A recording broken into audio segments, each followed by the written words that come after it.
জামায়াতে ইসলামীর আমির ড শফিকুর রহমান বলেছেন, আগামী নির্বাচনে দুর্নীতি, চাঁদাবাজি, সন্ত্রাস, পরিবারতন্ত্র ও ব্যাংক লুটেরাদের বিরুদ্ধে লাল কার্ড দেখানো হবে।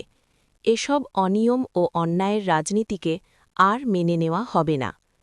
বিএনপির উদ্দেশ্যে ড শফিকুর রহমান বলেন, জুলাইকে না বলে একটি দল বেকায়দায় পড়েছিল, শেষে জনগণের ঠেলায় পড়ে হ্যাঁ বলতে রাজি হয়েছে। জনগণ ম্যান্ডেট দিয়ে আগামীতে সঠিক নেতৃত্ব বেছে নেবেন ভোটের মাধ্যমে। জামায়াত আমির বলেন, অতীতে যারা ক্ষমতায় ছিল তারা খুন, গুম আর রক্তের খেলা খেলেছে। আগামীতে আমরা ক্ষমতায় এলে একটি শান্তির বাংলাদেশ গড়তে চাই সবাইকে নিয়ে। আমাদের কাছে হিন্দু, মুসলমান, বৌদ্ধ, খ্রিস্টান সবাই সমান। আমরা তাদের সবার অধিকার নিশ্চিত করতে বদ্ধপরিকর। জুলাই সনদ বাস্তবায়নের মধ্য দিয়ে একটি নিরাপদ ও ন্যায়ভিত্তিক বাংলাদেশ গড়ে তুলতে হবে।